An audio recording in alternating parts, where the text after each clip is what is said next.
คนอิหร่านที่อยากปลดปล่อยตัวเองนั้นยังบ่ทันประกาศตัวเขามีการประกอบอาวุธอยู่ในเขตชายแดน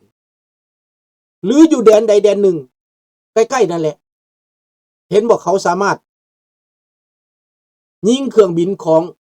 ประธานาธิบดีอิหร่านตกตายนั่นนะมาจากหันแหละมาจากดินแดนตอนนั้นแหละกำลังของพวกอิหร่านที่ประกอบอาวุธนั้นยังอยู่หันแต่บ่หลายพอต้องอาศัยอิสราเอลหนุนต้องอาศัยมหาอำนาจหนุน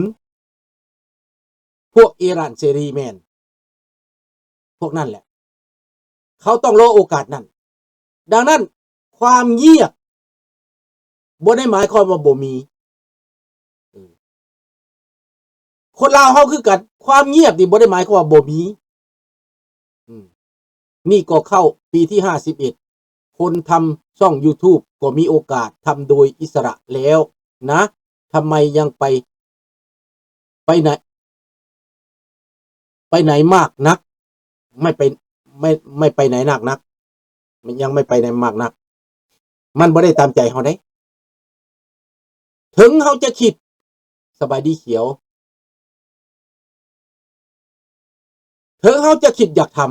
ำแต่ว่าสภาพการในท้องถิ่นในภูมิภาคบ่ทันอำนวยมันบ่ทันเกิดสมมุติมันเกิดขึ้นอยู่บ่อยู่ไทยกับเขมรตีกันจังซี่น่ะมันก็เป็นโอกาสช่องว่างให้เฮาเกิดสงครามระหว่างไทยกับเขมรหรือว่ามันเกิดพม่าแตกจังซี่น่ะหรือว่ามันเกิดสงครามโลกครั้งที่3มันจะมีโอกาสคือเฮาเว้านั่นแหละอันนี้คือกันชาวเคิร์ดคนเคิร์ดในอิหร่านนั้นเขาก็ถูกเหยียบถูกข่มเหงมานานเขาประกอบอาวุธแต่เขาบ่ได้ใหญ่พอที่จะหลบด้วยตัวเองเขาก็ต้องรอท่าโอกาสรอจังหวะก็เหมือนดังประเทศยูเครนนี่70 ปี100 ปีอยู่ใต้อำนาจของใต้ตีนของพวกรัสเซียฮอดมือแล้วเขาก็เงยหัวขึ้นมาสู่เห็นบ่เขมรอยู่ภายใต้ตีนแก้วเป็นเวลาหลายปีเขาก็เงยหัวขึ้นมาสู่รอดออกจากเงื้อมือแก้วเห็นบ่เขมรเขาก็สู่อันนี้แหละเขาต้องเบิ่งเบิดพี่น้องแต่ว่าเรื่องอิหร่านนี้อาจเป็นไปได้ที่จะเกิดสงครามระหว่างพวกต้องการประชาธิปไตยและต้องการเผด็จการแบบศาสนานี้เพราะว่าอิสราเอลทำลายให้เบิดเลยดิอิสราเอลตัดหัวพวกนี้เลยดิตายไปเกือบ20คนแล้วพวกนายพลนายพันของเขาพวกหัวหุ้นแหงของเขานั้นตายไปแล้วเหลือแต่อายาตอลอฮ์คอเมนีเหลือแต่อายาตอลอฮ์หมอนี่โฮเมนีบ่แม่นหยังแหละคอเมนีบ่มันซื่อประสิเนี่ยซื่อยากๆพวกนี้ถ้าหมอนี่ตายไปการแตกสลายของอิหร่านนี้มีหลายเหลือเกิน Iranian Freedom Group (IDKC) are active. Iran military have major defection, no leadership man. ดังนั้นความแตกแยกในกองทัพอิหร่านนี้ใกล้เข้ามาทุกทีเพราะว่าเหตุสงครามกับอิรักก็ตายไปหลายกระย้อนเผด็จการซอกสงครามสบายดีพลอยไพวันดังนั้นอิสราเอลห้องนาตายูฮูว่าจังไดเฮาบ่ได้เป็นศัตรูกับประชาชนอิหร่านเฮาเป็นศัตรูกับศาสนากับพวกที่หัวหุนแหงเฮาเป็นศัตรูกับระบอบอันนี้ดังนั้นประชาชนอิหร่านต้องลุกขึ้นประชาชนอิหร่านต้องล้มระบอบอันนี้นาตายูฮูเว้าแจ้งเลยข้าพเจ้าก็อยากได้ยินคำเว้าคำนี้แหละจากรัฐบาลประเทศใดประเทศหนึ่งให้ประเทศลาวเป็นประชาธิปไตยรัฐบาลประเทศนั้นบ่ได้เป็นศัตรูกับคนลาวเป็นศัตรูกับลัทธิเป็นศัตรูกับระบอบ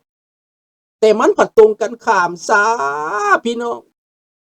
เฮาไปเห็นผู้นำทางการเมืองของประเทศเพื่อนบ้านเฮาไปอุ้มรัฐบาลเผด็จการ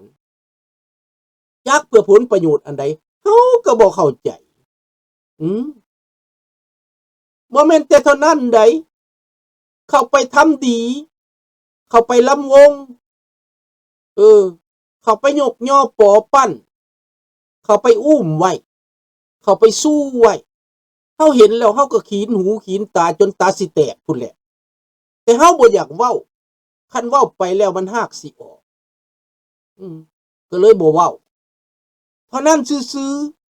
ๆเฮารังเกียจเฮานายระบอบที่เฮานายแล้วเฮาไปเห็นคนที่เฮาบ่มักเห็นคนที่เฮาหักไปเฮ็ดจังซั่นไปละวงสารวันกันเซยเห็นบ่ล่ะอันนี้แหละเบิ่งมากก็คือละคร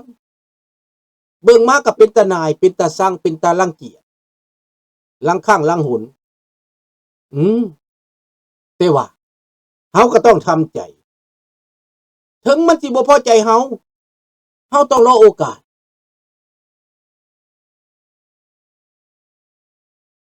นั่นที่บอกกะสิแม่นจังซั่นที่บอกดังนั้นในเมื่อเป็นจังซั่นล่ะพี่น้องถ้าว่ามันมีเหตุการณ์แบบอิสราเอลนี้ไปจัดการกับ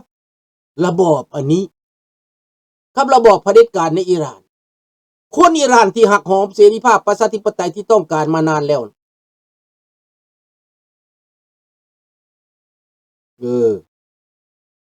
มันก็จะต้องลุกขึ้นได้หากก็สิออกคั่นแล้วเห็นยามใดเห็นฟ้อนลำวงน้ำพวกโจรนี่นะหากก็สิแตกพี่น้องน่ารังเกียจน่าขี้เดียดน่าอับอายฟ้าดินอับอายเทวดาพี่น้องเอ้าเจ้าเห็นผีกระสือฟ้อนลำวงกับเทวดานั่นนะเจ้าก็คิดเบิ่งผีกระสือผีปอบมันกินตับประชาชนทุกมื้อเมื่อหนึ่งเจ้าเราเห็นเทวดาไปฟ้อนกับผีกระสือเจ้าก็ละอายใจได้แม่นบ่อันนั้นแหละโจรผู้อยู่มันเป็นโจรเจ็บใจขนาดแม่นบ่อันนี้แหละก็เบิ่งเอา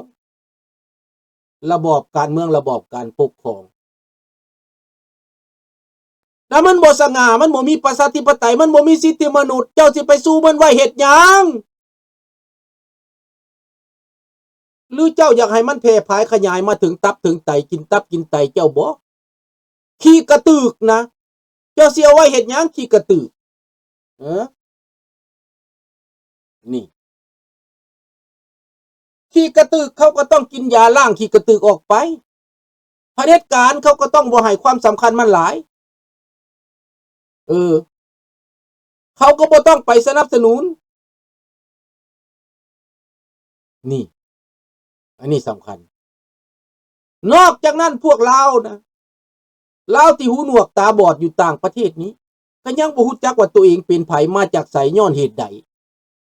ยังสรุปบ่ได้อยู่50 ปีแล้วยังสรุปบ่ได้งั้นก็เป็นตาเหลือใจอีกพี่น้องอันนี้ก็ได้คันเว้าไปเว้ามาก็ลาวคือกันเลี้ยวเบิ่งหน้าเพิ่นคือว่าลาวแต่ใจมันคือขี้โหดสามานแท้ละใจมันคือฮึกขึ้นหน้าแท้นี่พี่น้องเฮาต้องคิดได้คนเฮานี่มันต้องใช้สมองมันสาเหตุใดท่านผู้เงินเป็นหยังจะเป็นแบบนี้เป็นหยังคนจังเป็นแบบนี้ฮู้จักอยู่ว่าระบอบอันนี้มันบ่ดีมันเฮ็ดให้ประชาชนลาวต้องตกทุกข์ได้ยากนี่เฮ็ดให้ประเทศชาติต้องเบิดแล้วยังมีผู้ไปสู้ไว้อยู่ยังมีผู้ไปสมเสยอยู่บ่อายบ่อายความจริงบ่หรือว่าลืมกันหมดแล้วตั้งคำถามว่าลืมกันหมดแล้วบ่ลืมแล้วบ่วันนั้นถ้าบ่มีวันนั้นก็สิบ่มีวันนี้นี่พี่น้องข้าพเจ้าตั้งคำถามเด้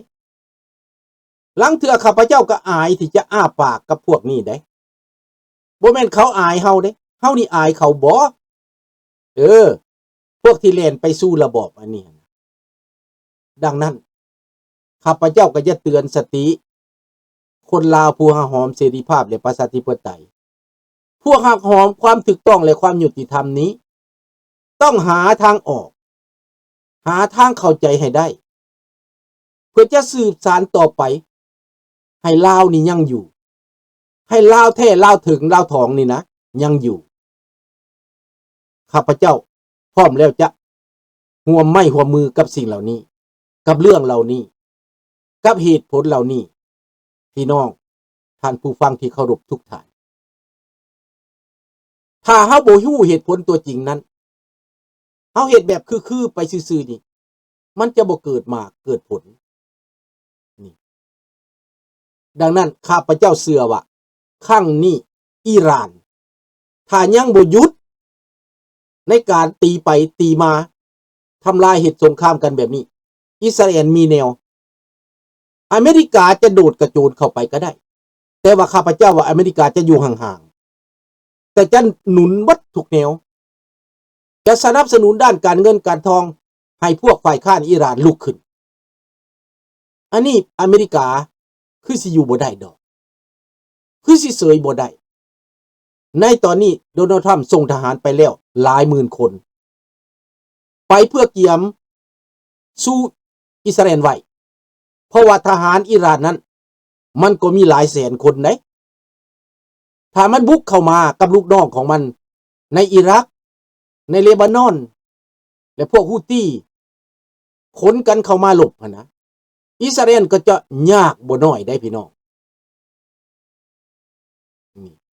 ยากบ่น้อยได้ดังนั้นอเมริกาต้องเตรียมไว้แต่เนิ่นอิสราเอลจัดการทางอากาศก่อนหลังจากนั้นหลังจากจัดการทางอากาศเบิดแล้ว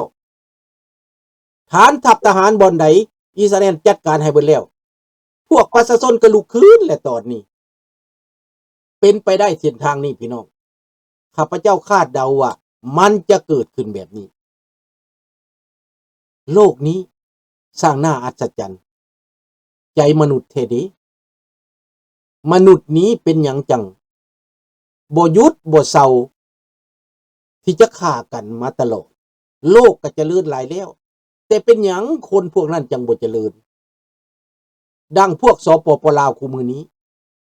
ประชาชนเห็นหมดแล้วข้าพเจ้าเข้าใจว่าประชาชนลาวทั้งประเทศตื่นแล้วได้ตื่นหลายได้ตามข้าพเจ้าเห็นในการเข้ามาฟังเห็นในการเขียนเข้ามาทางหลังบ้านข้าเจ้าตื่นหลายแต่ข้าเจ้าหาโอกาสว่าเฮ็ดจังไดข้าเจ้าหาว่าลาวนอกนี่เฮ็ดหยังอยู่ราชวงศ์เฮ็ดหยังอยู่เพิ่นเฮ็ดหยังอยู่องค์ชายเพิ่นเฮ็ดหยังอยู่เป็นหยังเพิ่นบ่เคลื่อนไหวประชาชนถามมาตลอดพี่น้องข้าพเจ้าตอบบ่ได้อยู่นี่เดี๋ยวนี้เนี่ยกระดังข้าพเจ้าเรียกห้องเสด็จเจ้าฟ้าทรายสุริวงศ์สว่างเมื่อวานนี้นั่นแหละสื่อสารไปถึงผู้ใดนำเมสเสจไปให้มันถึงก็นำไปให้แหน่ไปควักข้างควักขาเพิ่นให้เพิ่นได้ยินได้ฟังแหน่ว่าเพิ่นนั้นมีโอกาสเฮ็ดได้